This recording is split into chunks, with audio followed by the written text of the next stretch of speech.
জনগণ যতদিন চাবে, যেভাবে চাবে সরকার সেভাবেই চলবে বলে জানিয়েছেন বৈষম্য বিরোধী ছাত্র আন্দোলনের অন্যতম সমন্বয়ক এবং অন্তর্বর্তীকালীন সরকারের উপদেষ্টা নাহিদ ইসলাম। বৃহস্পতিবার শপথ গ্রহণের পর সাংবাদিকদের এ কথা বলেন তিনি।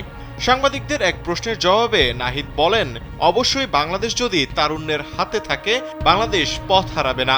দেশের মানুষ তরুণদের উপর ভরসা করে রাস্তায় নেমেছে, রক্ত দিয়েছে।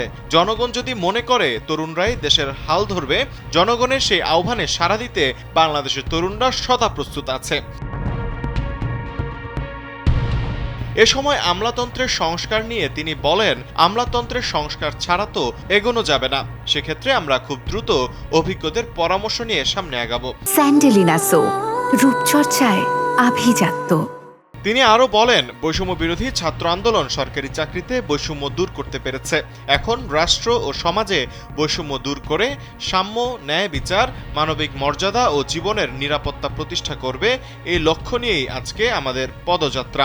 বৃহস্পতিবার রাত 9:30টার দিকে বঙ্গভবনে শপথ নিয়েছেন ডক্টর ইউনূসের নেতৃত্বাধীন অন্তর্বর্তীকালীন সরকারের 13 উপদেষ্টা। তাদের শপথ বাক্য পাঠ করান রাষ্ট্রপতি মোহাম্মদ শাহাবুদ্দিন।